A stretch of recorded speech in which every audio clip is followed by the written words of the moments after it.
Now, it's not every day. You go to walk a dog and a pro wrestler is right outside. Hey, Earl, check it out. It's getting bigger Look at and bigger. that. TNA star. Super mega star. Yeah, and I got the weightlifting beaver on my shirt. You like the beaver, baby? Yeah, I love the You beaver. want to say hi to Leo? Leo, Leo, you can't break in there, man. it's the breakout.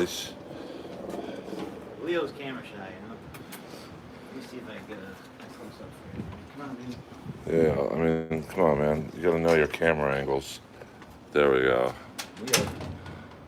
By the way, this dog just got put into the WWE Hall of Fame ahead of Kamala. It's a tough business. It's no joke, this wrestling business. How many viewers do you get? Right now, 0, to be honest with you. But I'm gonna go buy a lottery ticket. Hey, I won $35 in the lottery ticket this week. That's how much pro wrestling pays, and comedy. 35 hooves, and the guy's got a smile on his face like he won the Powerball. I don't leave the house for anything less than $40. Now, I knew this man. He's now a top star in TNA. I knew this man when he was making minimum wage at Equinox. And we were doing... What about when I was making minimum wage in NXT? Because I was making even less there, I think. Well, that's welcome to my world. This guy was scamming me on a free fitness assessment to pump up his numbers. I needed my numbers to play. Fuck yeah. All right, let's walk you so you don't get your car towed. Don't show them what car I drive. All right, well, we'll hide the license plate. I don't need the number. I don't need to be stalked by your freak fans. I know how the marks are. I know how the comedy store lunatics are. They get obsessive, clingy. I will say, where can people get a Nemeth Brothers hoodie? Those are the most comfortable hoodies I've ever worn in my life. Exclusive. Is that on yours? Oh, so fans can't get You them? can get Nemeth Brothers merch at Pro Wrestling Tees for the Nemeth Bros store. No, I mean, I love I buy a lot of T-shirts from Pro Wrestling Tees. This is the size of pine cone you can see But- in West Hollywood. You ever seen something like this? Didn't Roddy, I don't think so. didn't Roddy Piper hit Jimmy Snuka with that? I think he did. What do you think? How big this is? This is huge, right? Do you watch Dark Side of the Ring? No, I'm scared of that stuff. New season starts. Should be,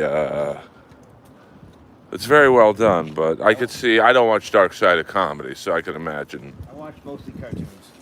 Did you watch The Jellies by Tyler, the Creator? Yeah, only because you were on. Fuck yeah, haven't worked since. I watch Severance. I watch You Saturday nights at the Comedy Store. That is a cartoon. Where are you? Over here. Okay. Oh, right over there. Can't show these people. Yeah, Leo, I say know. goodbye to the people. But you think we're kidding? If I showed wrestling fans his card, TNA, where can people watch TNA wrestling? Oh, Access TV in the U.S., Sportsnet 360 in Canada, UK, it's everywhere. You know. Go find it. Or TNA Plus. I have TNA Plus. I subscribe. And how do people? Whoa, Jesus Christ! Don't fall down while promoting me. That would be bad for my conscience. How do people subscribe to TNA Plus? I'd like to give, the WWE is it's a machine. I'd like to give the competition a little bit of a shout out if I can. How do people follow TNA? Oh, they're everywhere on any kind of social media. Type in TNA. They're even on Blue Sky. I found them on Blue Sky recently. What's Blue Sky? It's the new app, Threads and Blue Sky. Now, let me ask you this. I don't want to put you on the spot. Are there people in TNA who aren't necessarily good on the mic? I'm not asking to say who, but are there wrestlers who might benefit from a manager? I think that anyone could benefit from a manager if you're suggesting yourself. Don't you think I would be a good manager? I think you'd be great, yeah. Like a. You're quick on your feet. I mean, I pitched MVP for me to be the first white member of the Hurt Syndicate. He didn't seem too down with that, to be frank. Maybe Moose, me and Moose. Don't you think? You're white? For the part I am. I mean, Oh, I didn't. You know what? I never even thought about it. I guess you're a white guy. Yeah. can you pitch to Moose? He might need a good manager. He's a big guy. Yeah, if I see him, we don't always cross paths, but if I see him, I'll mention it to him. Or maybe me and Ezekiel. Oh, Can you guys coexist? I could be like his new Kevin Owens. Can you do that first joke? I know this is a little awkward, the one you talk about. Oh. All right, this is America's Got Talent, live on I Larrabee. haven't done this joke in a while. This is well. I mean, come on. This I is don't the. know how it started. What are you, Sid? This is live, baby. This is live. I didn't say it was live. This is You live. said no one's even watching. Well, now we have 70 Well, people. people ask me, and I'm sure a lot of your fans are wondering, is wrestling real? Okay. I'm gonna tell you right now, how many people are watching? 70. 70,000. Okay. No, just 70. Is pro wrestling real? I don't know. Yeah, I thought at some point after 10 years, someone pulls you into the office and tells you like, hey, here's the secret.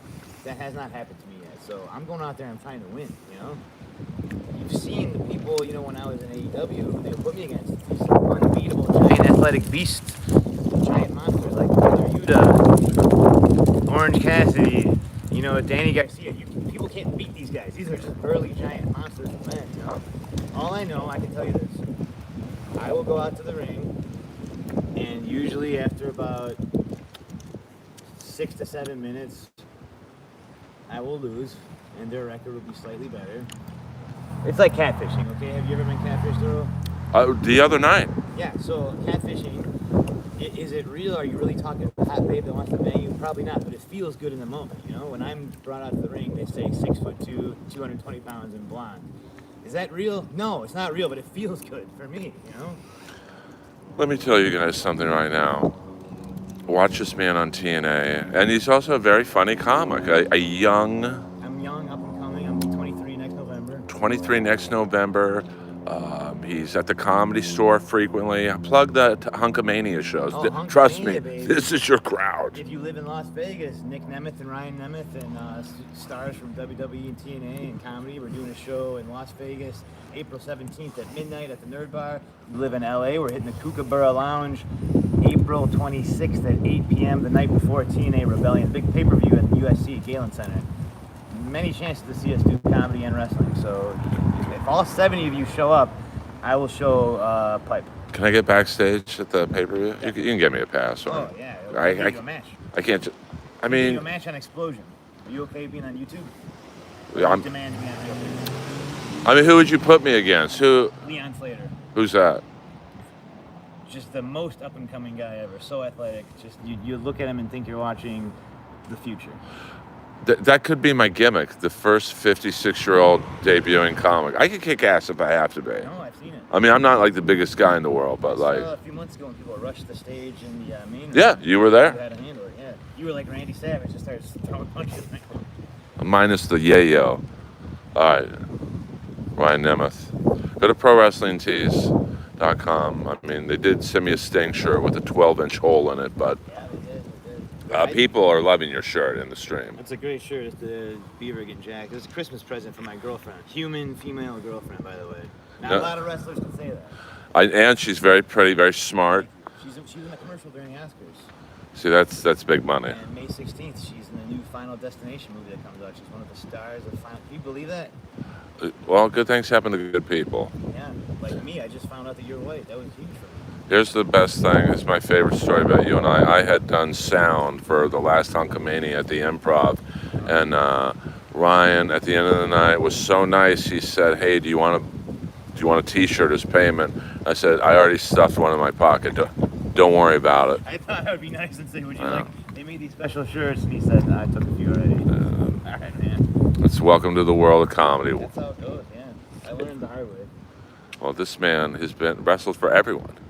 NXT, WWE, a company we won't name right now, TNA, Yeah. we're Ring of Honor, which is owned by a company we won't name. WWC in Puerto Rico many times. Love that. It's my favorite problem. How was, now they say wrestling in Puerto Rico is like borderline real from the standpoint of the fans get into it. It's very scary. Very scary. You gotta hide after the matches. For a guy like me, you gotta get the hell out of there.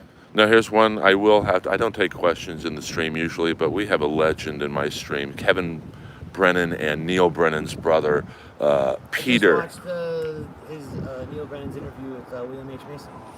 Peter Chicken Man Brennan is here. He wants to know, can you get your his brother Neil a shirt?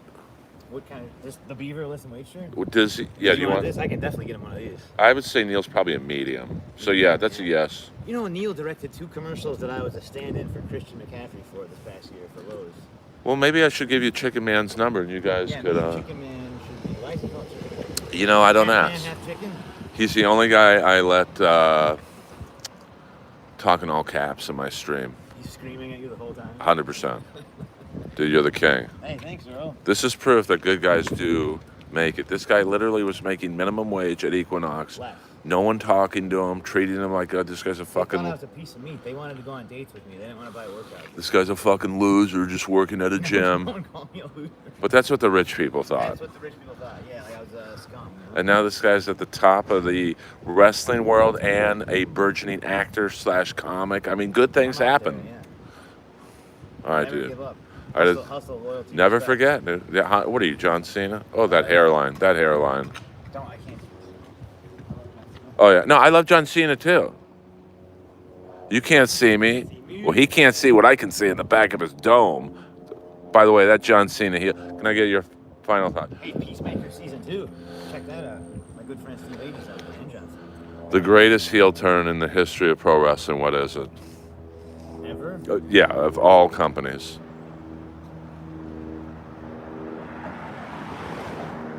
You shouldn't even have to think.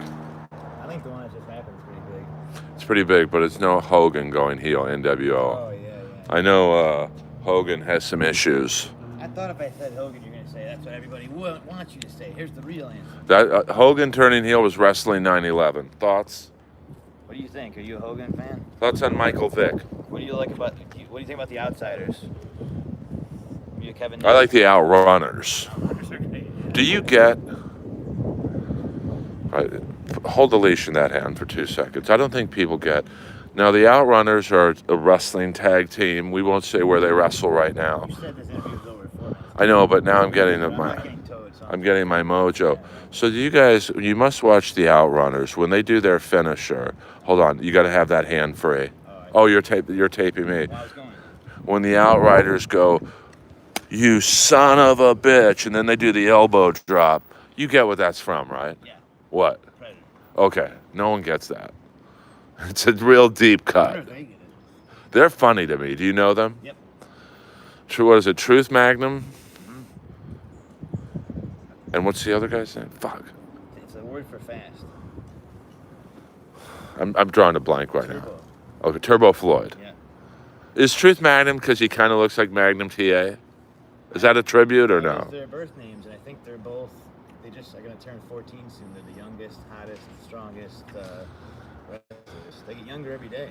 Oh, Chicken Man Brennan's coming in. PG-13 most underrated tag team of all time. All right, we got to end here. This is, dude, Bye, you're the Chicken fucking Man. Bye, best. Earl. Congrats on everything. Congrats on what? You know, the whole thing. Come to the Comedy Store tomorrow night. Tomorrow night. There'll be some wrestlers from a company we don't name in the house. Well, they should be asleep getting rest. They're beauty sleep. I can't believe they'll go out the night before a show. It's 5 p.m. Sunday. Well, we're not going to plug that company's pay-per-view. Is there a new wrestling company? There should be. Oh my God, would I kill it as a manager? Prince Nana, Prince No. You and Freddie Prinze Jr. should start your own company. You can't go up against the machine. You can't. TNA is doing a great job. Partnering with them. That's smart. Yeah. Okay, bye, Chicken Man. Bye, Earl. So technically, you're in the WWE. All right. I'm blocking out the license plate. Yeah, that's not his car. That we've talked about being in the towing. I mean, this guy should not be walking around as good looking as he is. You wonder what wrestlers do in the daytime? This is it. And actors and comics. This is what we do. We're real people, you fucking losers in the stream. Look at that body. I mean, I'm not gay, but that's a serious body. Yeah.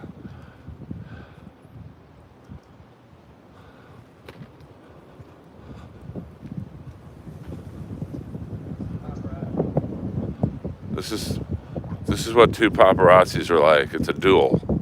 Dueling paparazzis.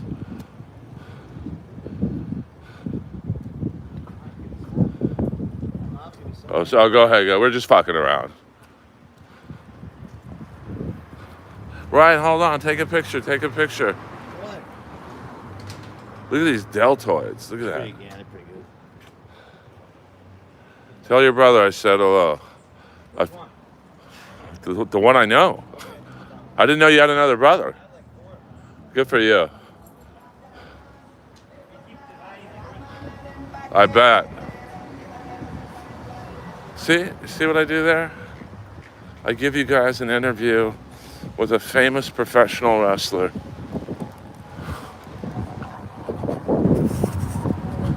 And what's the thanks I get for that? EA Sports. It's in the game. Thank you, David Bowl, little podcast. Well, we'll do a little daytime stream here. So that was Ryan Nemeth. His brother is Nick Nemeth, otherwise known as Dolph Ziggler. Ryan is currently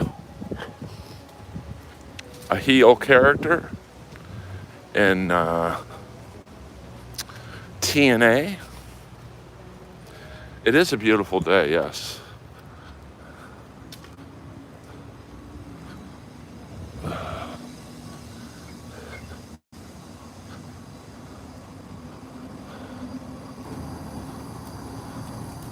Now we're gonna cut across this alley.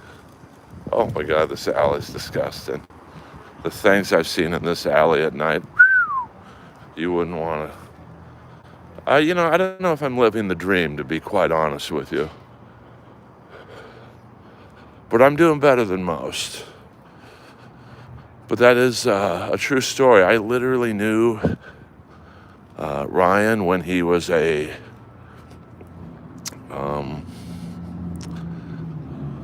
trainer at Equinox in West Hollywood. Yeah, I'm from West Hollywood, baby. Well, actually, I'm from Bel Air. Let's get that straight. And let's go through here, get some shade. Yeah, it was really rainy yesterday. So we'll yeah, I need some sunshine and fresh air for sure. And now Ryan is at the top of the field in professional wrestling. And he's really wrestled for every company. WWE, NXT, AEW, TNA right now.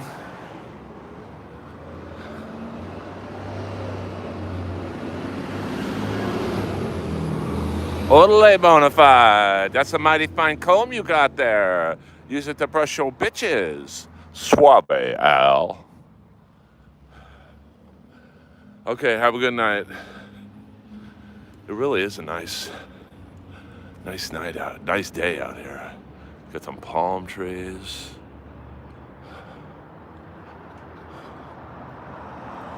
It's I'll go buy some lottery tickets so you guys can maybe get me on tape becoming a multi-millionaire.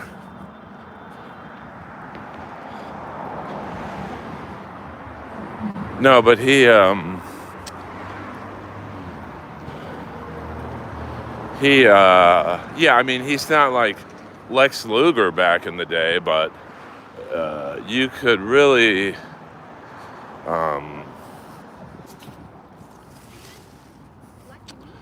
you couldn't really tell, but his body's amazing under that tank top.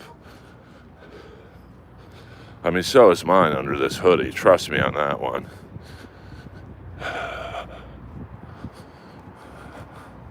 Now, as empty as this parking lot is right now, tonight, it will be quadruple parked.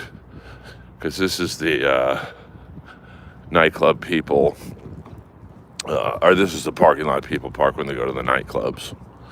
So there will be car.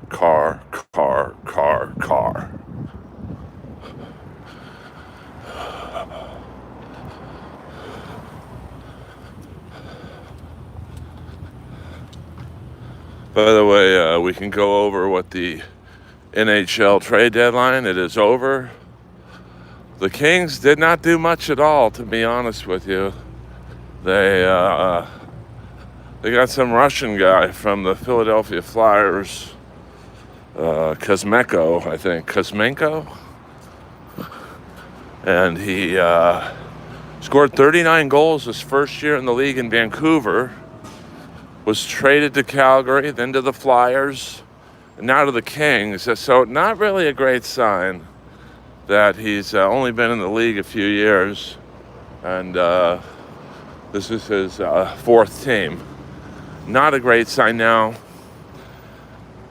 The camera work is going to be a little dodgy in this store because they sell like dildos and stuff, and I can't show those on camera. So I'm going to point the camera to the floor. And here we go.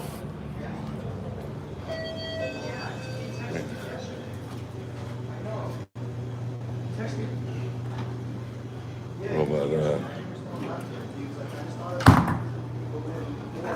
What's up? What's up? What's you?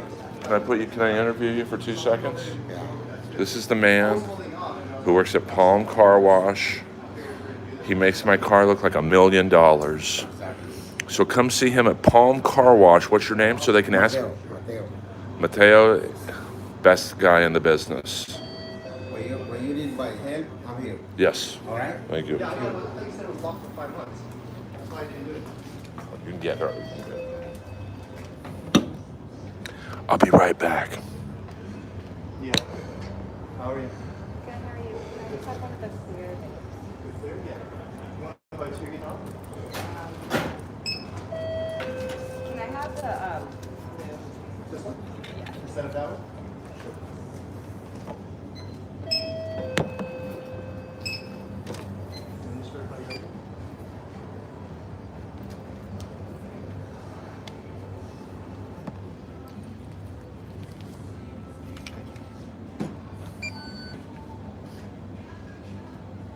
I'm rich.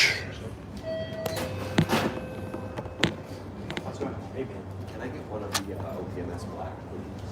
okay, next spot? Yes. How many? Just one.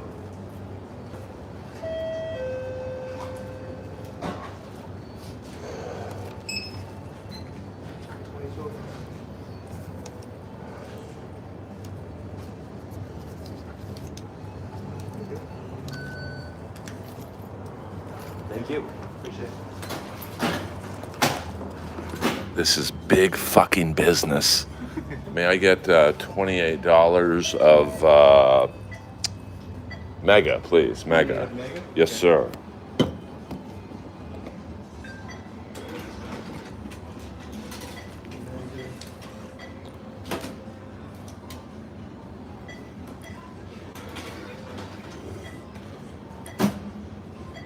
I did, yeah. Just gonna go along with it. 28? Fuck yeah. Thank you. Then may I buy that? May I purchase this? So 385. Hey, didn't you say US matched the price of the fill free too before? Yeah, I know, I saw that. Thank you, my man. Thank you. Appreciate it, bud. Now I can't show you guys some of the products in here, but this is what I can show you. All right, let's get out of here. It's crazy because Oh, but I love to win that money. I'd buy a big billboard on Sunset,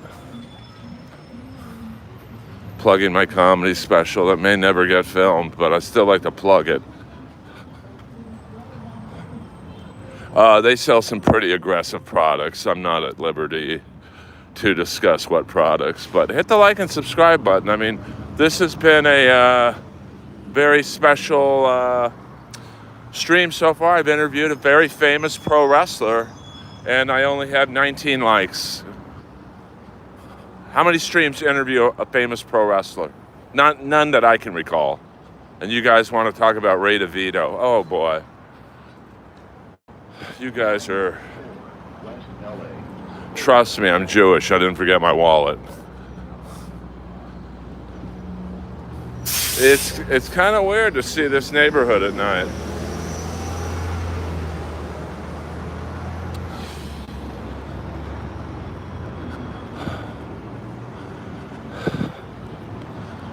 It's just such a quiet neighborhood in the daytime.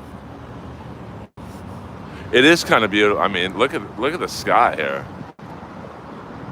Now there's that big building I always show at night. Look how fucking big this building is. And that's only a third of the building.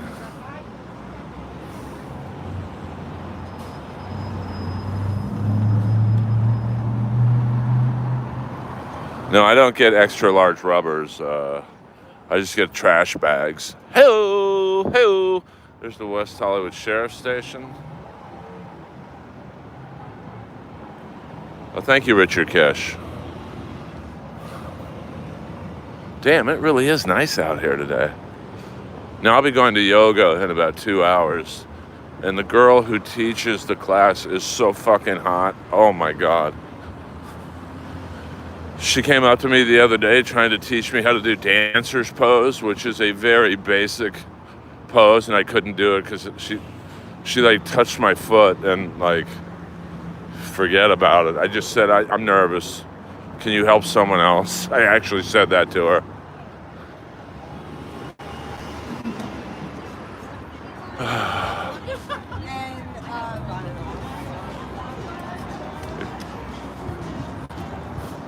Here's another sex store. So Mickey's not. Now this club tonight. So, how's the food here, guys? It's great. The bartender is the best. Yes. Oh, we have a dog. Is your dog friendly? Yeah. Yes.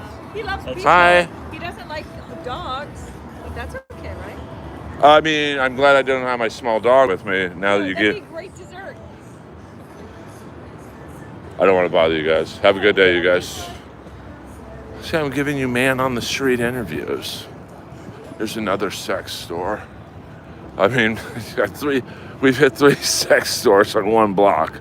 That tells you all you need to know about my neighborhood. Now, this is not a sex store, but it's a legendary West Hollywood bar called Revolver,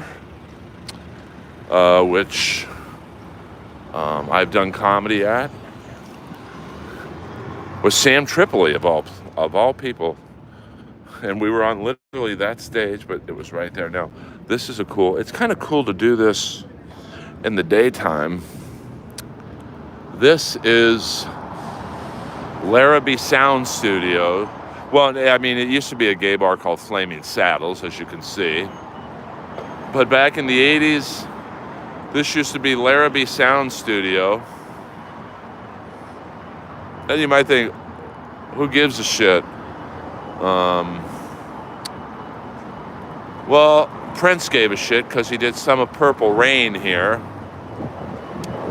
And Ozzy Osbourne also did, I believe, The Ultimate Sin with my favorite guitar player of all time, Jake E. Lee, on the electronic guitar. Now, there's one more funny story to tell you.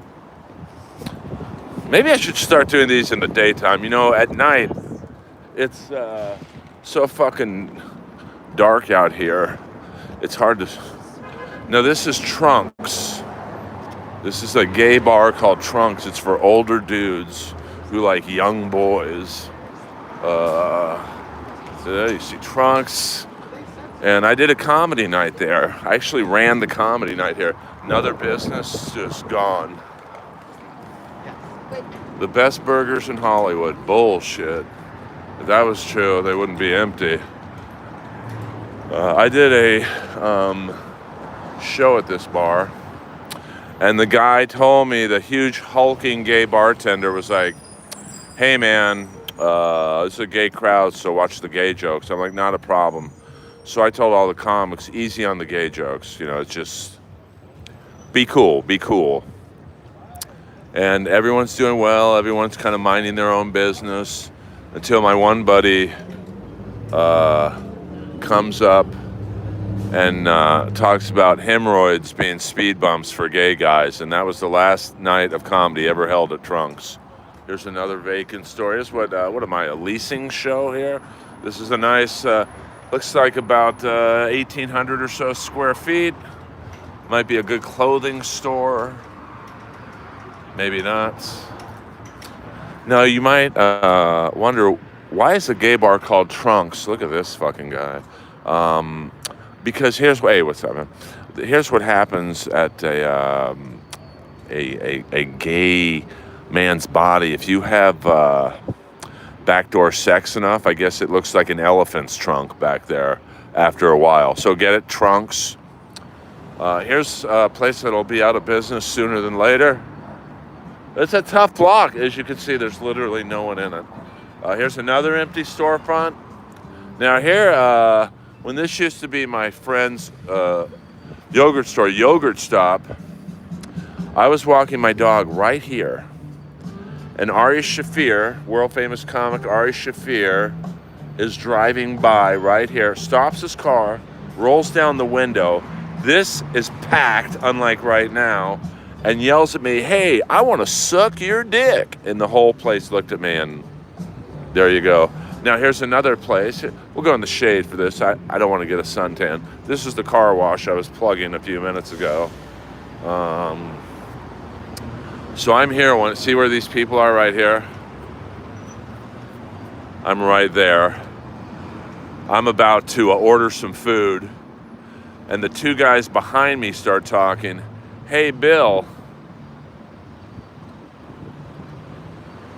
I can't bottom for you tonight." And Bill was like, "Why not?" And the guy goes, "I have really bad diarrhea." And then it was my turn to order food. I said, "I'll just take a Pepsi." Ho! Ho! All right, let's go back to my home. Let's go back to Daddy's home. Once again, I'll be at the Comedy Store tomorrow night. About 12:15. If you like pro wrestling, I know for a fact some very famous AEW wrestlers will be in attendance. Now, I'm not going to say who, but it ain't going to be just all dudes. Trust me on that one. We'll go through the alley. Oh, boy. I've seen people shitting in this alley, doing the nasty. Boy, those look pretty cool. Anyone need a Nike? Looks like about size 9 and a pink thong. Hello! Fuck that. If you think I was touching that, you got another thing coming.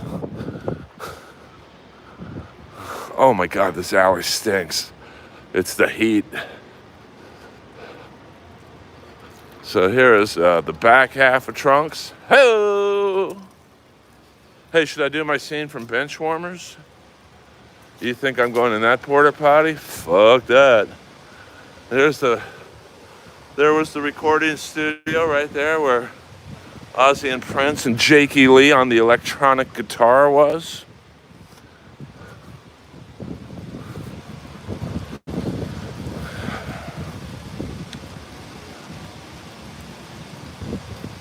I have too many, I don't really have skeletons, but I can imagine every ex-girlfriend coming out of the woodworks, especially the last two, causing my presidency to come to an end before it started, but I tell you this much, I've got more of a chance than RFK Jr. did. Jesus Christ. Are any LA girls down to earth? None that I've met. I have not met any girls that are down to earth. Oh, thank you, man. I guess. Hey, buddy. I had the worst luck with girls. My problem is I'm too nice, and they take advantage of that.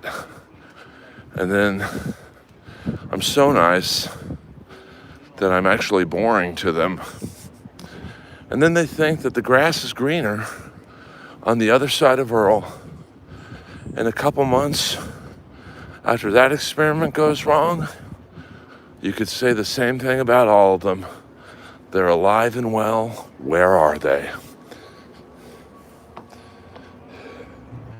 You're going to see Lois in 2 seconds.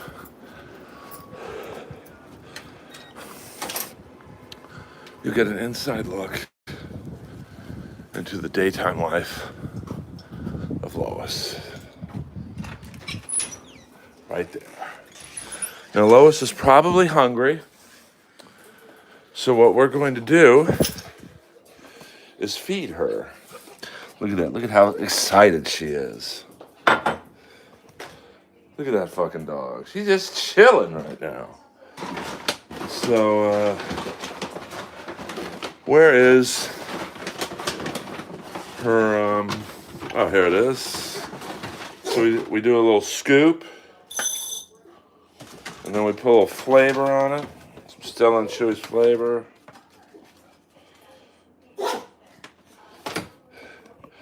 We do the shake. And serve. All right. All right, let's turn the TV off. Or not off, but we'll just pause it.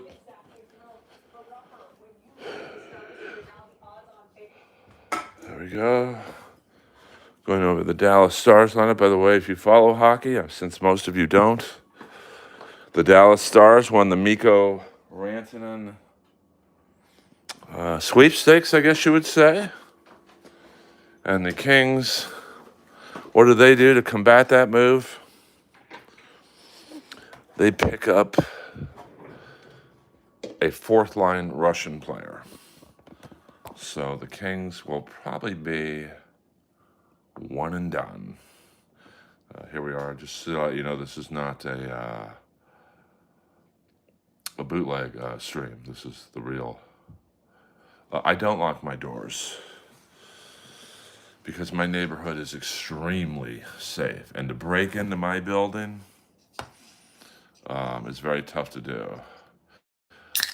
What's the difference between a condo and a house? Well, a condo you have to pay like homeowners dues, you know, which is maintenance for the building. And with a home,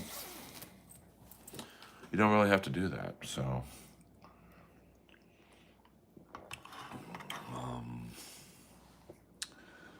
and you live with, I'm in the, sorry, I got to do some homework here. In a condo, like I'm in a building, EA Sports, it's in the game. That's just because I'm having to do some maintenance while you guys are watching. You know, like I am in a 24 unit building. So, you know, you have neighbors and shit, but that are in your same complex. Like, I don't have a yard, which I would love a yard. It is pretty quiet given the, you know, the crowd that lives in West Hollywood. West Hollywood is only a 1.9 square mile. Hold on. This copyright. I have to fix a copyright issue. Video, select action. Let me do this. Erase song. All right. Erase song. There we go. Here we go. All right. There we go. There. We can turn the lights back off. Yeah, I mean, I would love to have big dogs and whatnot, but I can't because, you know, it's just, I mean, I had a German Shepherd with my ex in this condo, but essentially the German Shepherd was passing away. So her energy was not what a normal German Shepherd would have. So this is, what is this? This blueberry lemonade. It's very tasty. Blue Raz lemonade. Oh, it's all good. I mean, it was, if you don't know the story, I'll briefly share it. This is the German Shepherd I had. An amazing dog named Annie. And Annie was a rescue organization reached out to me, the LaBelle Foundation, and they had Annie, who was riddled with cancer from head to toe.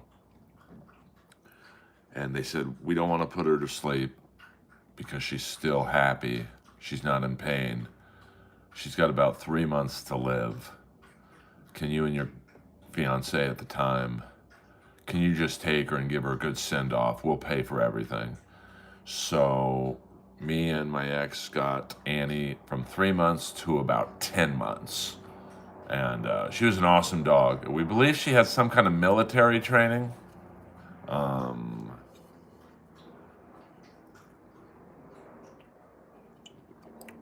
You know, we believe she might have been a washout dog.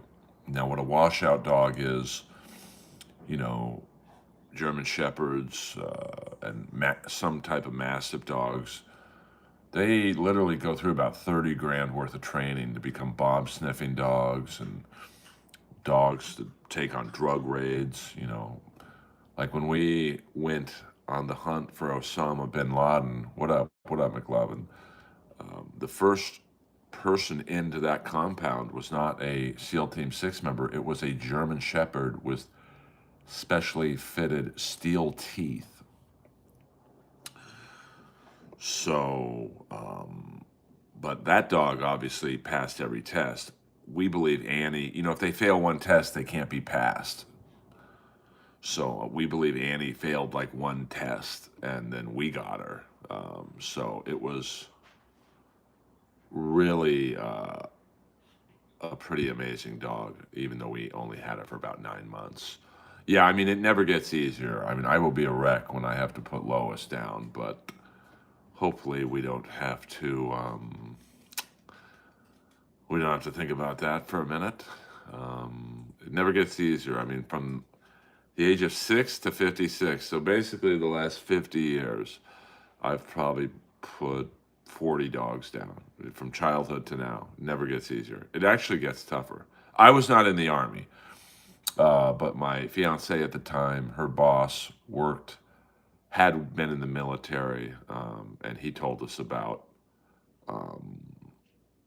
washout dogs because we asked him, what do you think Annie is? Like, because we would take Annie for a walk like I just did, and she'd do these really weird things of like every car we walked by, she would sniff the wheel well and the trunk. So she was clearly a drug dog at some point.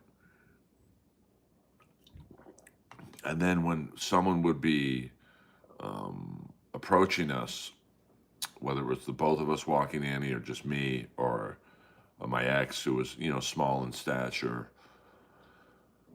Annie would like get in front of us and turn to the side so that person would have to go around her to get to us. So, you know, it's a pretty special dog. I mean, big dogs can make it to 15. I've never done Coke McLovin. But usually for bigger dogs, they get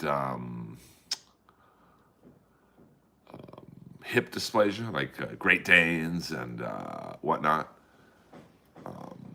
German Shepherds have, you know, if you ever see a German Shepherd walk, you know, you'll notice that they have, you know, kind of that, they almost look like they're in a lunge mode the whole time.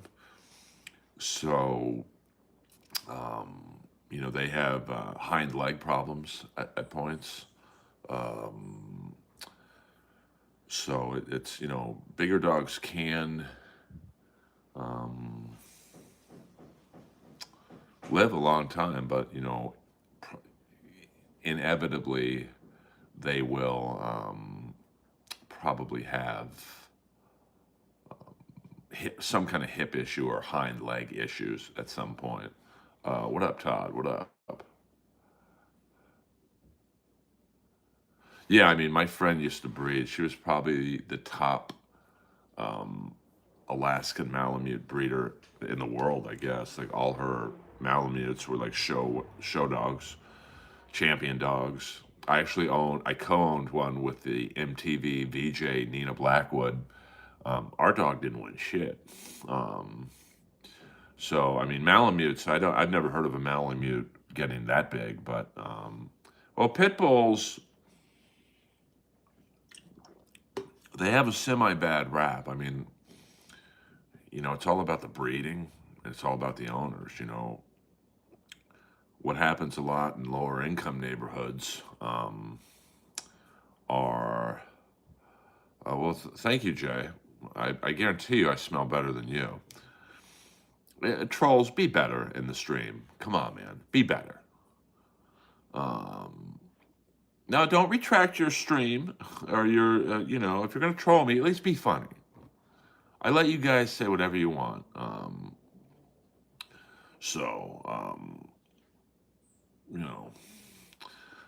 But, pit bulls, the problem with pit bulls, any breed is, you know, especially in the dog fighting world, you breed a vicious dog with a vicious dog, that baby is going to be a vicious baby, and it grows up, it's a vicious dog.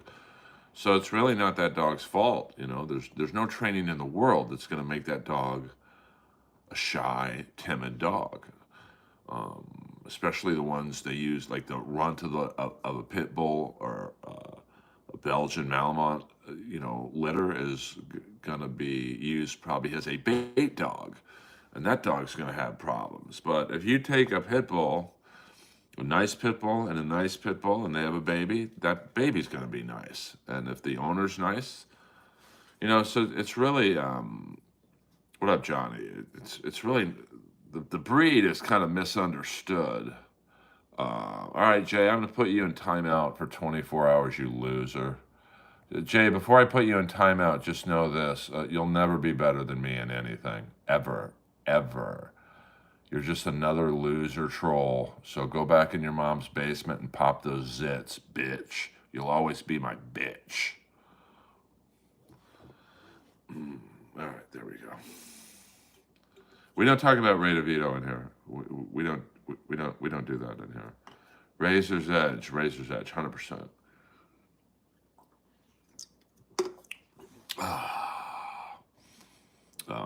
I mean, listen, you could take two Loises, and if the dogs are vicious, a Lois dog can be vicious. You know what I'm saying?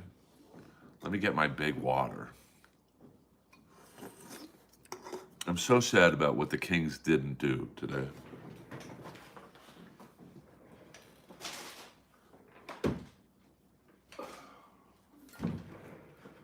It's a big jug of water. Yeah, I mean, it's. I feel bad for pit bulls because they get the bad rap because most dog fighting rings, you look at Michael Vick's situation, I think 100% of the dogs that were taken from his, bad news kennels or whatever it was called, were all pit bulls. But some of those were able to be, oh, Johnny Lamb, 100%. I don't yet let people usually type in all caps, but you can do that. I'll grant you an exemption. Well, I mean, I don't know. I mean, each video is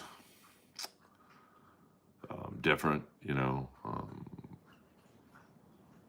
I mean, pit bulls are, but, another breed of dog, my brother had a Chow. That was probably the meanest dog. No, you can type any Jeff Ross insults can be in all caps.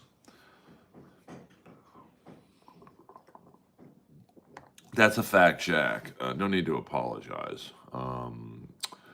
But my brother's Chow, my brother had a black and white carpet. So I walked into my brother's condo once, and we're going to watch a hockey game or something. So I went to sit down, and his Chow was black. I mean, you couldn't get any black. Oh, thank you, Double A. I mean, I don't know if I'm looking stunning, but I'm looking better than most 56-year-olds. So I actually ended up stepping on the Chow, and the Chow locked onto my knee and would not let go. I mean, my brother's pulling it, and my brother is probably the strongest man I know, and I know fucking pro wrestlers. He's as strong as any pro wrestler I know. And My brother had to punch his dog in the stomach to let the dog let go of me. So I watched a lot of the NHL trade deadline today. For those of you who don't like hockey, today is the NHL trade deadline, and so it's kind of an exciting day for hockey fans because it's like fantasy hockey, just people getting traded, and it's. I mean, I don't know what you mean, Chris Mack. Can you explain in full details and in all caps? Hello. I mean, listen, my biggest beef with Jeff. Now, you guys brought him up. I didn't. So, because I get a lot of people DMing me after a stream where I talk about him. Dude, you got to let it go. Well, you guys bring it up. So it's not like I started the stream to talk about Jeff. As he fucked me over on 2 TV shows. And had me taken off the roast of my best friend in comedy. So, that's why I don't like him. In terms of the other stuff, that's on him, man. I mean, do I believe some of the stuff? I absolutely do. But you know what? I've been in trouble when I've spoken out about it. So, I just keep my mouth shut. Yeah, exactly, Large Marge. Let's just go. No all caps in here, batshit. That's only reserved for one man, Peter Chicken Man Brennan. It's a frustrating topic for me, but there's nothing I can do about it. Yeah, I mean, Pitbull's are strong, but I'm telling you that I've been bitten by dogs before. This grip the Chow had on me. And when I say my brother punched him in the stomach, like it was a full Mike Tyson uppercut, and the dog barely let go. So,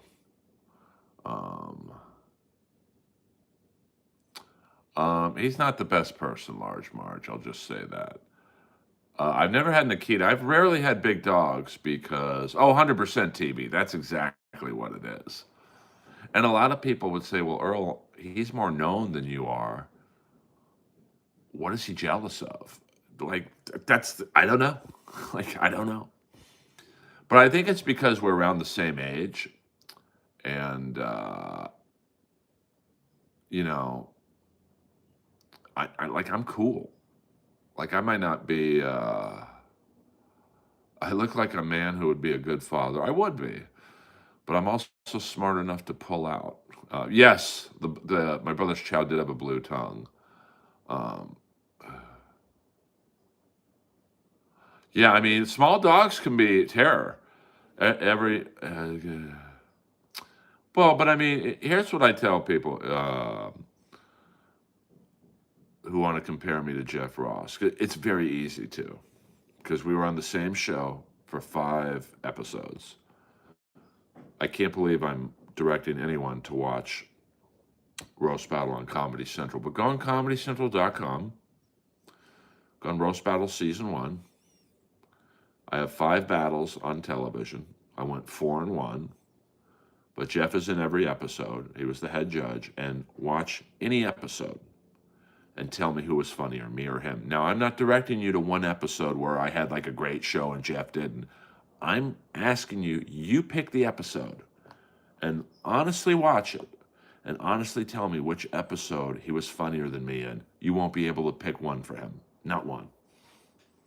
But he gets all the fucking money. It's unbelievable. He once told me, Earl, Roast Battle's not about the money, it's about the hang. Coming from someone who gets all the fucking money. Hey, speaking of money, thank you to David Baldo Podcast for your $5 tip. Roast Battle did get good ratings. I mean, I think season 1, which was my season, I think it had the better ratings of any of the 3 seasons on American television. There were also 2 seasons in the UK. I don't know how those ratings did. Because it really cost nothing to make, I will say Comedy Central did an excellent job.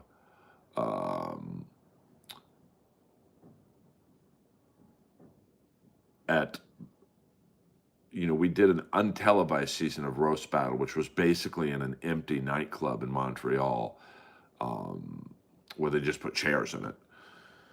And for my season, season one, that the first televised season, they turned that empty nightclub into like an octagon arena. It was fucking awesome. Well, I mean, someone fucked me over. I mean, when I go 4-1, on TV, I beat 2 champions, really a third champion, but they fucked him over too. And I never see the show again. That's just, huh? And I'm really the only battler from that era of the show that people still talk about. Joe Rogan has brought me up on his podcast 10 times talking about me in Roast Battle. He hasn't brought up one other comic doing Roast Battle. What does that tell you? So I believe that, Paul. I think it was a holy trinity of Jeff, his manager, and the network. You are not, or appear to be uptight. You give off loosey-goosey vibe. Well, I'm pretty happy in life, to be honest with you. So, have you ever heard about the conspiracy that Geraldo got murked over talking about Bush? I don't believe that. I mean, Geraldo was a drug addict, to be honest with you. So it's not really surprising that, his end was what it was. Do you believe you were blackballed? I mean, the facts are what they are. And I realize Roast Battle is a stupid TV show, but I don't care. It's a show that I helped create. I mean, I was in the room from day one, a year and a half before Jeff got involved. And that show doesn't last 6 months without me. So I did expect to get taken care of a little better than I did. I mean, I went 4-1 on TV. And I never saw the show again. 3 people I beat got all 3 seasons. And I'm the type that, Roast Battle does not make stars. No one from Roast Battle became successful after the show. But I don't care about that. Like, I'm a loyal person. And I don't necessarily expect people to be loyal to me. But I don't expect to get fucked over either if I've been loyal to you. But, that's the comedy world. Well, thank you, Success. I mean, I don't know if I would say many stand-ups, but I would say probably 50% smoke weed, probably 30 to 40% do blow, and probably 60% drink. Is it normal? Well, I mean, I don't know. I don't know what's normal, what's not normal. I don't know, to be. Well, I hope when you do write for Adult Swim, you write Daddy apart. It's been a minute since I've appeared on the network. We'll do a couple more minutes. Not really, Gambu, not really. Dr. Idiot, I can't tell you who to like, who to not like. But I mean, Johnny Lamb, I'm asking people to go on ComedyCentral.com, look up Earl Skakel Roast Battle. You'll see all 5 of my battles and objectively say, okay, Jeff was funnier than Earl in this episode. You can't if you're being honest. You just can't. Even if you don't think I'm funny in the stream, to the 27 people in this stream, you will not find one episode where he was better than I am. And I never see the show again. And he lost his ass off to Blake Griffin in season 3, and he's the roast master? I don't think so. He just picked the wrong guy to fuck over, because I'll talk about it. Because the great thing about me, and my ex-girlfriend Gail said this, and it's one of the best sayings I've ever heard. Want something, need nothing. And I need nothing from Jeff, so I can be honest. But he has insulated himself with a bunch of open mic level writers and comics who aren't open micers, but who need writing gigs, or they want to be on the roast. And if you want to be on a Comedy Central roast or Netflix roast, you have to go through Jeff. So he holds that carrot in front of everybody. And, would I want to be on the next roast? Fuck yeah. But I don't need to be on it. Brian Adams cuts like a knife. I don't know. Dr. Idiot, we don't talk like that in here. We don't talk like that in this stream. Thoughts on Kill Tony? Well, I've done 5 Kill Tonys, maybe 6. I kind of lost track.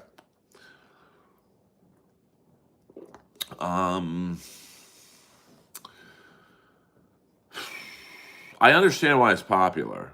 I absolutely understand why it's popular. It's lowest hanging fruit. You know, it's popular in the way Roast Battle was. You know, people love train wreck humor. And I think that it's bad for stand-up comedy because it's given a lot of new comics, and frankly, comics who just aren't that funny, the idea that they're headliners. Because you have to understand, when you go on Kill Tony as a contestant, all you have to do is 1 minute of comedy. That's all you have to do, 1 minute. And, you know, you've got Tony, Red Band, a mixing board full of hundreds of sound effects. You've got a band. You've got 2 to 3 famous panelists, judges, whatever you want to call them, to help you when you start bombing. And you get a following from it. I mean, you know, you get, you know, 50,000 followers. You know, some get 100,000 followers. I mean, I've got 12,000 followers on Instagram. I would say probably 8 to 9,000 of them came from Roast Battle. But the problem is, then you get booked by, say, the Comedy Zone in Jacksonville. They're going to look at your Instagram following and go, hey, this guy I've never heard of, or girl, has 50,000 followers. Let's book them. They probably don't even look at a tape. All they see is 50,000 followers. They'll come to the club. And it doesn't happen like that. I'll explain that in a second. So you go to the Comedy Zone in Jacksonville, and you're going to do 2 shows on a Friday night, maybe 3 shows on a Saturday night if the tickets sell out. Possibly 1 on Sunday, maybe even 1 on Thursday. So you've got to do as many as 5 to 7 1-hour sets. Now, the problem when you're up there on stage at the Comedy Zone is you don't have a band, you don't have Tony, you don't have Red Band, you don't have hundreds of sound effects, you don't have 2 or 3 celebrity panelists. You've got a bunch of people, 200 to 300 people that room seats, who have paid a lot of money, parking, dinner, price of tickets, 2-drink minimum, and they're looking at you like, make us laugh, bitch. And you're gonna, I would say most Kill Tony comics, maybe, not all, but most have maybe 5 to 10 minutes of good material. And you're gonna be so fucking scared up there. You're gonna do that 5, let's say 10 minutes. Let's really say that every Kill Tony comic has 10 minutes of good material. You're gonna go through that 10 minutes because you're so scared and the adrenaline's kicking in. And you're not going to hear the laughter that you do in Kill Tony. You're going to go through that 10 minutes in about 4 minutes. Now, there's a NBA shot clock in the back of the room so the comic can see how much time they have left. You're going to look up at that shot clock and realize, oh, fuck, I got to be on stage for another 57 minutes. And it's not a good 57 minutes. And that club owner has paid you, so you're going to do those 57 minutes. And that 57 minutes when you're bombing is going to feel like 57 years. In terms of David Lucas, I've done Skankfest once. That was enough for me. Oh, so you've gone to the Comedy Zone. I have done the Comedy Mothership. I'm trying to do Moon Tower, but, you know, that is another podcast. What do I think of David Lucas? I've never met Tim Heidecker. You know, I think he's doing like a Patrice O'Neill light. You know, he's one that Kill Tony has made a star out of. And, you know, I mean, the results so far from my friends who are on the road with him, you know, they don't paint his comedy in a great. I think he's a decent roaster, but you know, anyone can be a good roaster when you're shitting on an audience member who can't fire back at you. So you know that's not really a skill. You know, you saw what happened when David Lucas tried to roast Harlan Williams. I mean, Harlan Williams fucking, you talk about murking someone. I mean, Harlan Williams has been a headlining comic for 30 years. You're not going to get the better of him in a yo mama type. So, yeah, I mean, I don't think a lot of comics on Kill Tony realize. I mean, TB, you just said it perfectly. Well, comics are depressed, Paul. But I don't think a lot of comics have figured it out yet. They're part of the joke. You know, and Kill Tony really is better when the show's bad.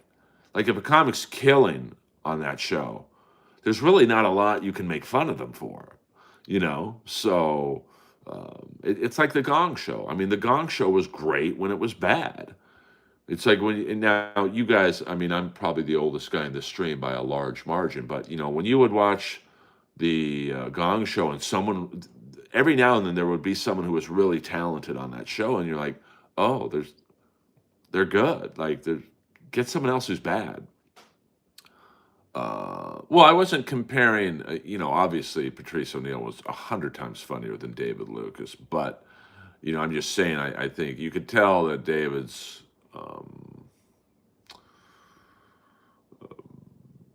you know, just like I look up to Stephen Wright, you know, David is influenced by Patrice O'Neill, but like, you know, Patrice O'Neill was mean and he was a great roaster, but there was funny behind it.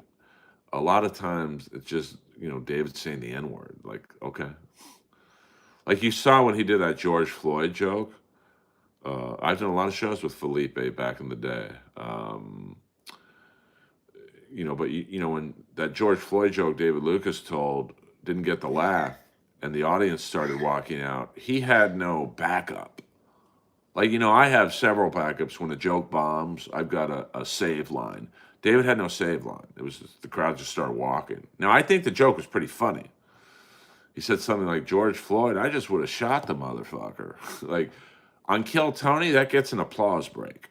But to a comedy club who want to hear jokes, that's like, oh, okay, what is this? So, well, but yeah, some dude, my point is like, yeah, that Kill Tony's great for that, but do you want to watch that shit for an hour? You know, do you want to watch William Montgomery for an hour? I personally don't. You know, I think William's funny for about 5 minutes. But, you know, I'm not like a comedy voyeur. Like, I don't like watching comedy, so... of course I read your question. What up? What up? But I mean, I bet your friend freezing on the Gong Show, you know, was good for the show. They could make fun of them. Which comedian is the best example of DEI push in your opinion? I mean, I don't really watch a lot of comedy, so I'm not really qualified to... You know, I don't really follow who's getting the push these days. Hannah Gatsby, I guess. Well, I mean, Richard Pryor also did a shit ton of cocaine, as did Robin Williams. How long do you think you're funny for? I mean, let me put it this way, Moses. I've done an hour at the Comedy Store, and I didn't walk one person. So, an hour, to be honest with you.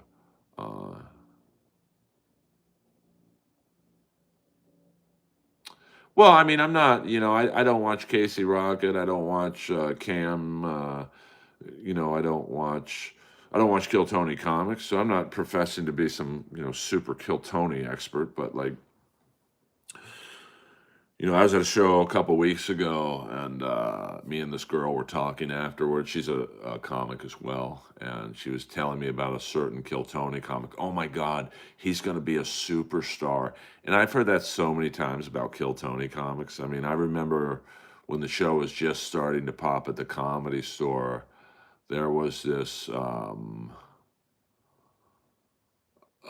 mean, I don't think Leonardo's funny. I mean... You know, she just does the racist shit. And I don't think it's funny. But like, if you think she's funny, cool. But this girl was telling me this comic's going to be the next superstar. And like, I heard that before about, what was this guy's name in the early days of Kill Tony? Malcolm Hatchett.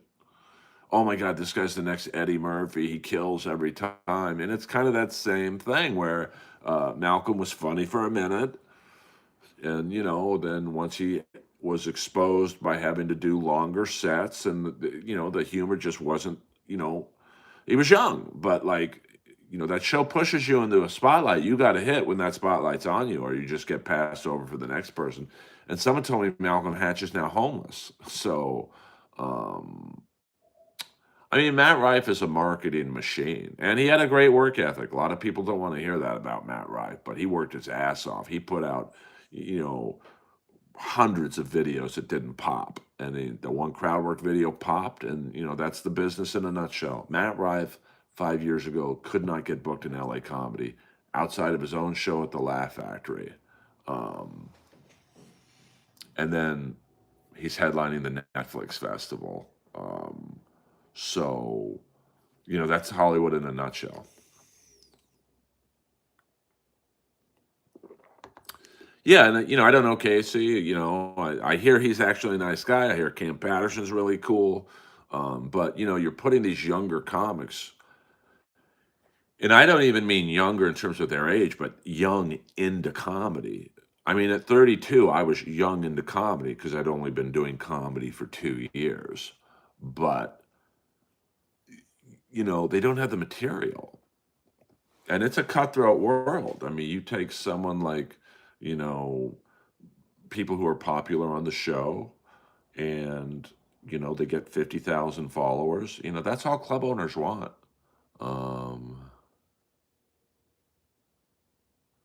I love Brian Holtzman.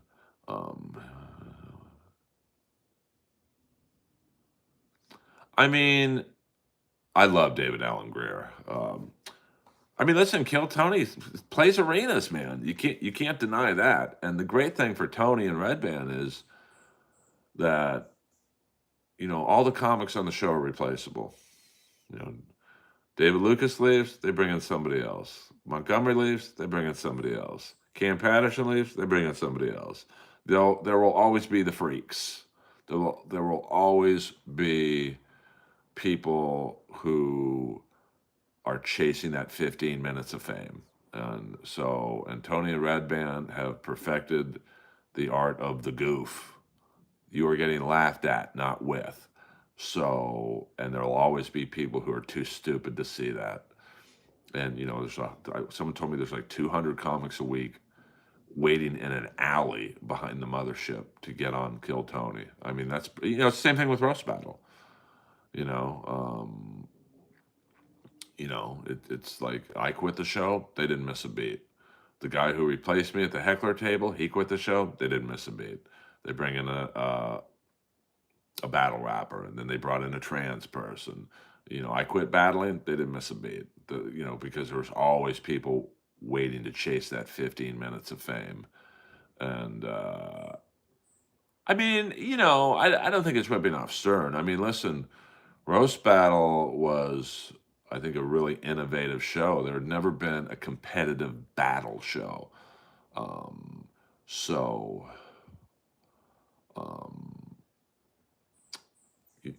I think that, and Tony's the perfect host for Kill Tony. I can't think of a more perfect host for that shit show than Tony, because Tony, he's a bit of a bully, and none of these comics are going to really fire back at him. Very few will fire back at him because they want to get on the show next week, and they realize if they're in with Tony, they're going to get a following. So it's really a great place for Tony to be in, because virtually no one's going to hit Tony back. So that's what I think about Kill Tony. I completely understand why it is a popular show. I mean, it's just,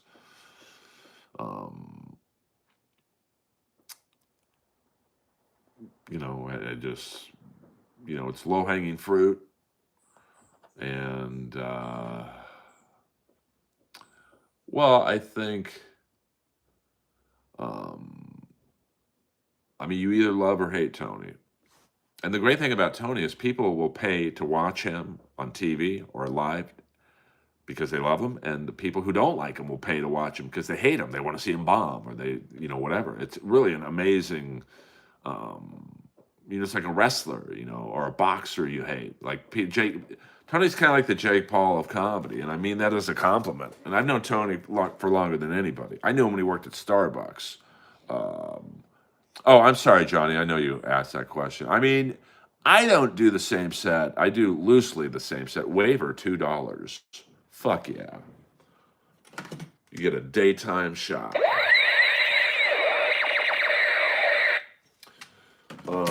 You do loosely the same set. You might not do the jokes in the exact same order, but each crowd's different. Like the first show on a Friday, they're kind of mellow. They just got off work. They're a little tired because they went to dinner after work. So by the time they get to the club, they're a little tired. But you get to that late show, especially on Saturday nights where they've been drinking all day and doing a little booger sugar. They are a rowdy bunch. And that's where like Kill Tony comics and Roast Battle comics as well. Let me throw them under the bus. Just so you guys don't think I'm like a Kill Tony hater. I was the Iron Patriot twice. They don't have the skill set to deal with that late Saturday show because they're fucking rowdy, man, and they will eat you alive if they sense weakness. The worst thing you could do, hey, how you guys doing? You engage them and they'll fucking jump on you, and it's not a pretty scene.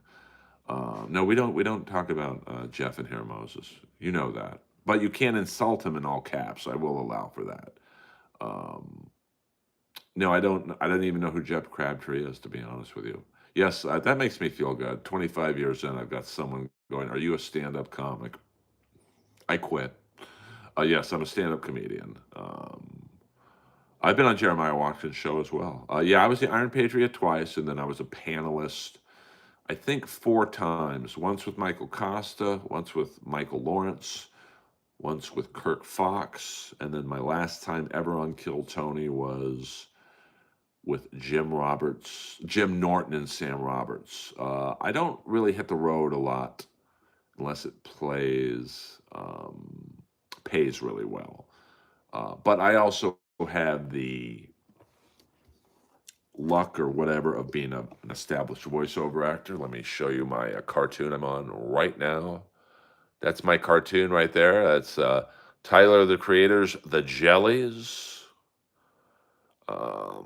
I play the father with the mustache. Thank you very much, Tyler, the Creator, for being an amazing man to me. Are there any comics that you don't like? I mean, not many. Of the thousands of comics I have known and know, and probably the hundreds of comics I interact with, I mean, obviously, I don't like Jeff. Don't like a few Roast Battle comics for certain things. There was one Roast Battle comic who told a lie about me on stage, and it caused a lot of problems for me. So I don't like that person. But what are you gonna do? There's not a day that ends in Y where I wish I was either of those guys. I mean, he is what he is. I mean, he's a networker. I mean, the guy constantly works, which is amazing to me, given how lazy I know he is. But that's the business.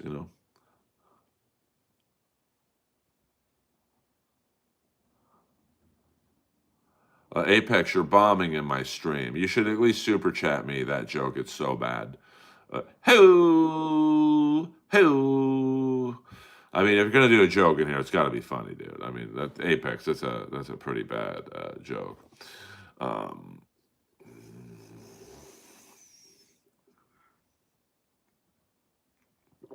Well, then you should have AI super chat me $5. That's one more new rule in here. If you tell a joke and you bomb, you have to super chat me $5. So Apex, I think you're 5 in the hole, if you know what I'm saying. How'd you get started? I had a group of friends who were all agents and managers at the big agencies, ICM, William Morris, Triad, which was like Roseanne Barr's agency back in the day. And they said, dude, get into comedy and we'll help you. You're the funniest guy we know. And then I got into comedy, and then they all quit the business to get into real estate. Yeah, I mean, Jeff works. I mean, like his manager, who's a complete bitch, um, you know, she's a good manager. I mean, when you have the baggage that Jeff brings to the table and you get him a Super Bowl commercial, you get him on Hollywood Squares. I mean, the guy works. There's so many comics funnier than him. But, you know, being funny is not even 20% of the equation. So, favorite metal band is the band Rat, which my font is named after. By the way, for the few hockey fans in the house, we'll do 10 more minutes, guys. The Kings get Andrei Kuzmenko for a third-round pick for the Philadelphia Flyers. So, here, Apex, this is not an open mic. Earl Skakel. Oh, but Apex, you owe me $10 now. I'm going to keep tabs of that, too. Well, Ray DeVito, I can't show that for fear of getting sued, but I agree with you 100%. Ray DeVito sucks.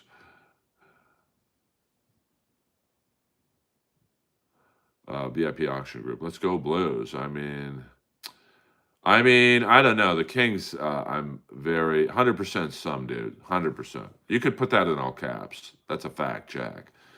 To steal from Kevin Brennan. I mean, I don't know. The Kings, Jesus, man, they did not. I mean, Kuzmenko did have 39 goals his first year in Vancouver, but here's the full deal.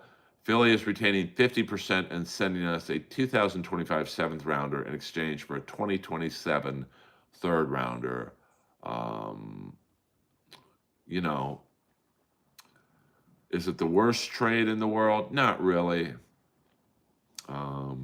But I do think that, I mean, someone put it great that this guy's basically a more successful Kaliev. 100% some dude. You can even type that twice if you'd like. I'm not telling you what to do, but you can even type that twice. Now, you know, we'll end the stream. We got 8 more minutes, so we're not. I mean, I don't know. I mean, I know they got him for Michkov, but, you know, I don't think he's a Tortorella type player. Then again, who is? I was watching Nissan 5 S15 shorts. Now I'm here. I don't know what that means, but welcome to the stream. We're about to end in 8 minutes. Greatest set you've ever experienced on a particular experience you had during a show that made you feel like, dang, I made it feeling. Probably, I mean, I'll do it 2 ways. One, probably the most amazing feeling I've ever had, and then the best comedy set. Probably my second battle on TV, first battle in Montreal against my good friend, the great Australian assassin Tom Ballard, who fucking killed Tony in the untelevised season. So I knew that was my first battle in Montreal. I thought, shit, I could go home. Because that's another reason I was pissed at Comedy Central. I got this email every day I had a battle. Hey, congrats, Earl. We're really glad you're on the show. But if you lose, you go home tomorrow. And no one else who lost was made to go home. So it's like, why am I being told I'm going home tomorrow? That kind of sucks. So when I walked out on stage for that battle against Tom Ballard, I was like, I've made it. I mean, it was awesome. It was my second time on Comedy Central. You know, because my first battle was against Jesse Joyce, but I didn't feel like I'd made it.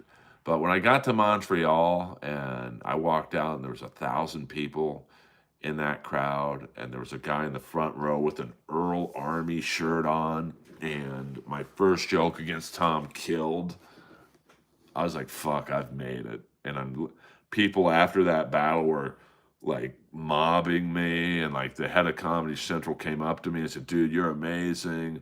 I was like, holy fuck, man, this is what it's like to make it. And then I've had some really good sets in the main stage in the Comedy Store, where I had the best set out of all these famous comics on the lineup. And it was like, I'm good enough to be in this business. But there's a lot of ageism in comedy. I'm not complaining. I mean, I'm 56. There's nothing I can do about my age. But Well, Paul, I mean, a lot of people are like, dude, just let it go. Um, but no. I mean, it was so disappointing to be on the show from day one, and then just every battle I had on television, it was basically rigged against me. I mean, my first battle was against Jesse Joyce, the head writer on At Midnight. I mean, literally, I could have sued the network with all the because here's what people don't understand about Roast Battle and any competitive show. If there's a cash prize on the show, then there's supposed to be no conflicts of interest. So, like me going up against Jesse Joyce, who's literally an employee of Comedy Central, who do you think the network and Jeff and all those people were rooting for? Clearly, the guy who writes jokes for Jeff. And I killed him in a Mike Tyson knockout. And I remember as I'm on the plane going to Montreal, I didn't know who I was going up against yet. And I'm literally sitting in first class with the producer of the show. And he didn't really talk to me that much because I didn't know him. And I get a text, I'm on my iPad, 30,000 feet in the air. And it was from my friend who worked at Comedy Central. And he's like, dude, check out your bracket. You're being punished. And I'm like, what do you mean? He's like, they just released the brackets. So I go, he sent me the brackets. And I'm going up against Tom Ballard and Jimmy Carr. In my bracket, no one else had that bracket. Nobody. Everyone in that show had a warm-up battle in Montreal to get loose and get going. I did not have that. And, there's many other conflicts of interest on that show. And I was not aware of the law at the time, but there's a thing called, I think it's called the game show law. And I only found out about that through my ex, who was a writer on the show. I'm too old for SNL. I would love to do Weekend Update, but they would never have a guy start the show in his mid-50s. All right, well, Moses, don't come back. I don't understand how you've been on for an hour. This is boring. Get the fuck out of here. I don't care. People ask me a question. Sorry, I'm answering the free question. Jesus Christ, man. So my ex was a producer and a writer on the golf show Holy Moly, and which is like that miniature golf show with stunts and stuff. So I'm like, why don't you get me on the show? I was a really good putter in golf. I'd probably win it. And she's like, I can't. I'm like, why not? Because you probably would win it because you're a good putter. And then they could say, well, his ex writes on the show it was rigged. And I could get sued. And you know what? She was right. I don't know. I mean, big famous comics are really the comics that I have the problem with the most. And it's like, why are you guys...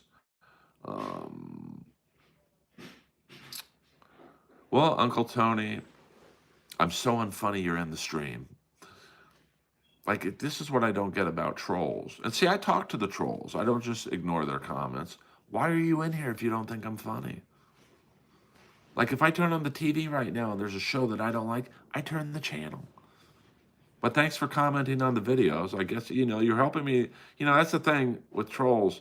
They don't understand. YouTube, they don't care if the comments are good or bad. It's just activity. So I guess keep commenting, I guess. But even then, I don't understand why you comment on a comics videos that you don't think is funny. I just don't get it. I know it's the internet, but like, I don't comment on people's videos I think aren't funny. But what are you gonna like? But see, I'm unlike most comics. I read all the questions. But see, here's the problem about it. See, and I'll have this conversation with you, Uncle Tony. Trolls like you want attention. And then when I give you the attention, you get upset. Like, you clearly want me to react to what you're saying in the videos, on the stream. And when I do, it's like, well, see, I'm getting to you.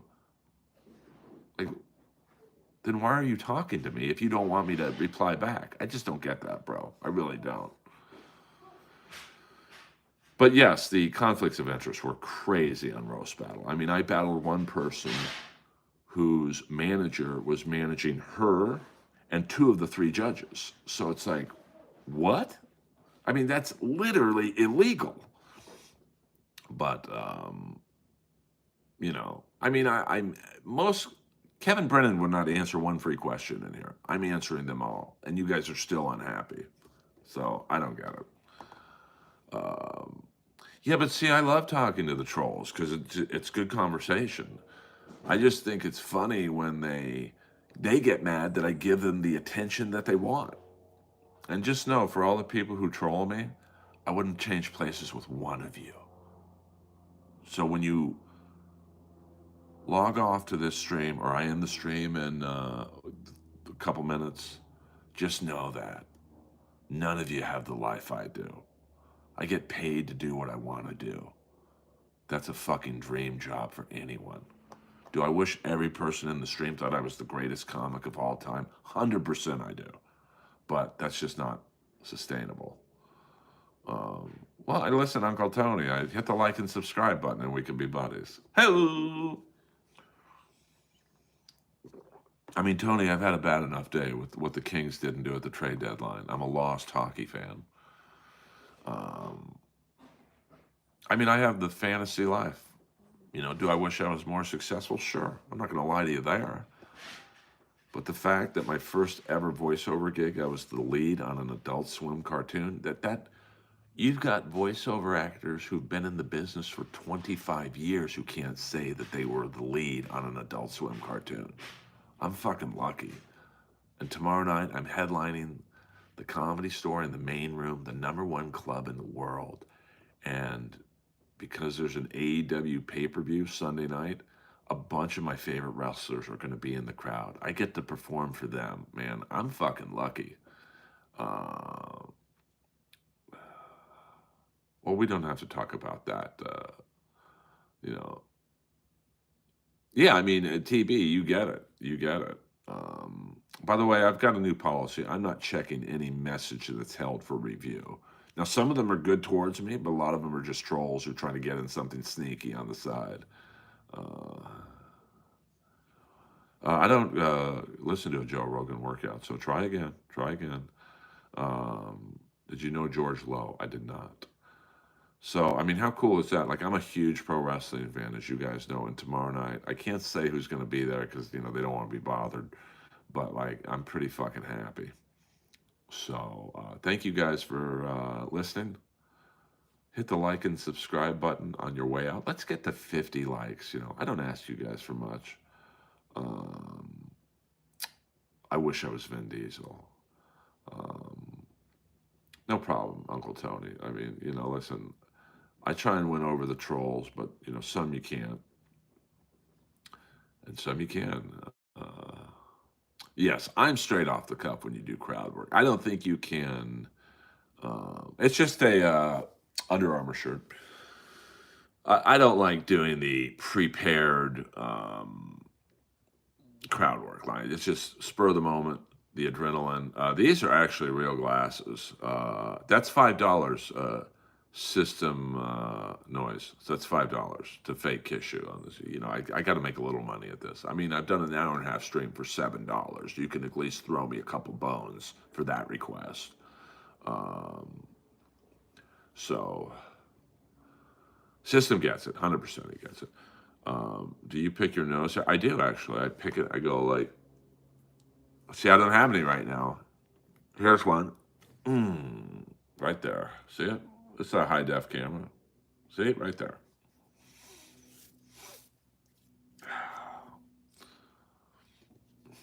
That kind of hurts.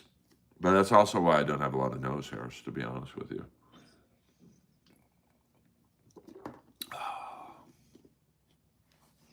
But yeah, that's my thoughts on Roast Battle on Comedy Central.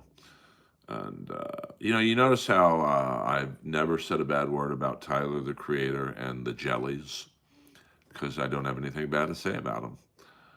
So I hate crowd work comics. Well, I mean, there's really only two that are very good at it: Rick Ingram and Ian Bagg.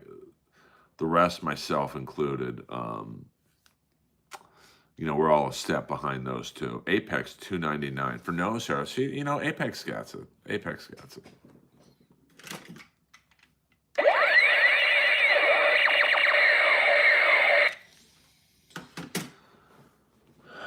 Thank you very much, Apex. Worst experience bombing on stage? Absolutely. At about 2006, I was doing a show at the Comedy Store called One Night Stand Up. It's a dating show where the premise of the show is the girl never sees you, she just hears your act. So it was a packed main room in the Comedy Store. Whitney Cummings was the host. Barry Katz was the producer. He's the one who created The Last Comic Standing. And I thought, you know what? I'm not going to do like lovey-dovey relationship jokes for this girl. I'm going to go for it and do like dark humor. So Whitney Cummings calls me on stage. I'm excited. It's packed. It's my first TV appearance. And this is right around the Duke lacrosse case trial, you know, where the two prostitutes said that the 47 lacrosse players, you know, did stuff to them, which later proved to be false. Where are you now, Al Sharpton? And so this is my first joke. Hey, everyone, I've been following the Duke lacrosse case, and I had no idea that the head of the Duke lacrosse team had a degree in economics. So if anyone knew 47 didn't go into 2, it was him. Dead silence. And the only person laughing was Ian Bagg in the back going, oh my God. And it just was not a good set. I mean, you can't really roast the crowd right away. You have to establish a relationship.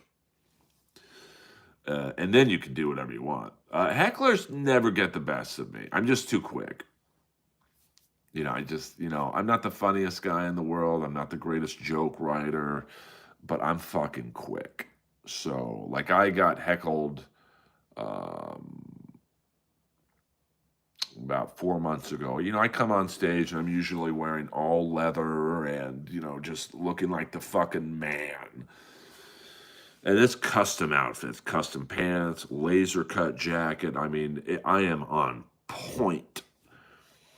And it was a packed main room one night, and I get on stage, and instantly right away, this table of Raider fans, I could just tell, I let your mom wipe it. Hello! See, that's a little improv right there, a little crowd work there. You look like a young Al Franken. Well, that makes me want to chop my head off. So I get on stage, and instantly this Mexican dude yells from the back, take off your leather pants, you maggot.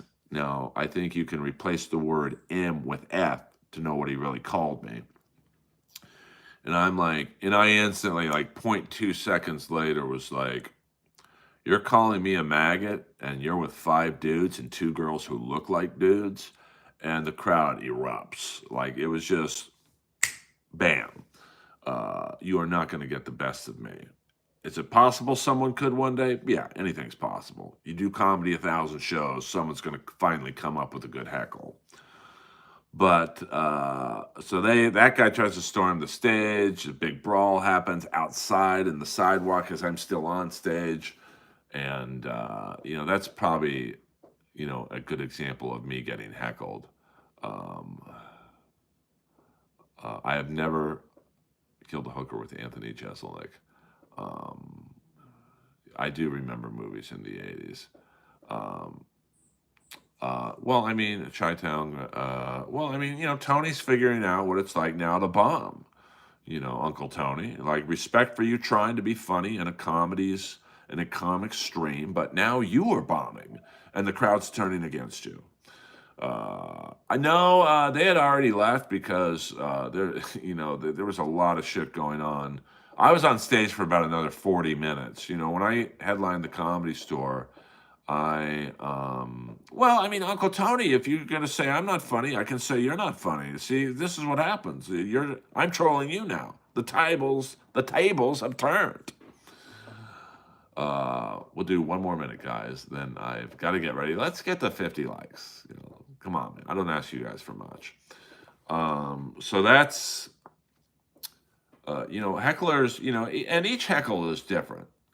You know, what I mean by that is, you know, most hecklers just want to be acknowledged. You know, hey, say something to me. Acknowledge me. I'm with a date. I want the date to think I'm funny or whatever.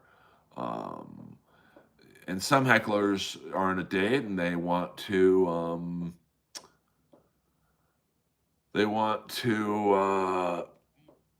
show their date, hey, I'm funnier than this person on stage. You're not, because if you were, you'd be on the stage. We don't, Steve, we don't do all caps in here. So the turns have tabled 100% Bumbleclot. He is so salty, you mean. Now I'm correcting you.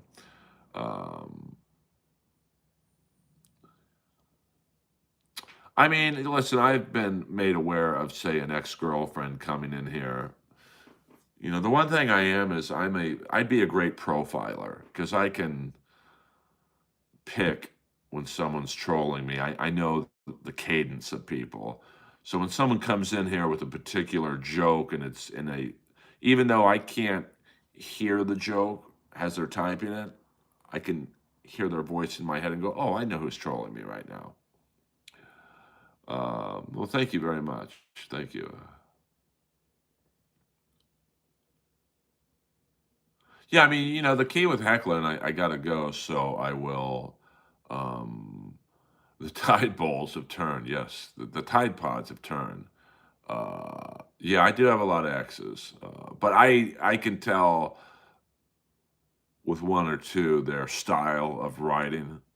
So, you know, I don't think they're in here a lot, but, you know, I can, thank you for the 52 likes. I appreciate that. You know, I know their diction and their pacing. So, or, you know, with other comics, I don't think I'm pretty respected in the comedy world. Maybe not even for my comedy, but it's like, hey, Skakel's done this a long time. Let's cut him some slack. You know, there's a respect level of someone who, I don't have any kids. You know, comedy's a very hard business. You could be in a bad band. You can turn around and blame the drummer. But, you know, if you're a bad comic, you don't do it for 25 years. You don't last. And, you know, so I'm pretty lucky in that regard. Aristotle, what's up? Oh, really? Someone thought I was rude on Joey's podcast? No way. I was quiet because, you know, I mean, I would have preferred it just be me and Joey because sometimes me and Joey would be talking and then Lee would kind of, you know, he has to say something at some point because he's the co-host. And I don't like three-person podcasts. The only time a three-person podcast for me has ever worked is with Danish and O'Neill. But that's because we had such great chemistry. But I love Joey, so there's no way I was rude. I mean, that's people just trolling. Brendan Schaub is the best living comic. I've got to end the stream on that. I'm sorry, guys. I can't.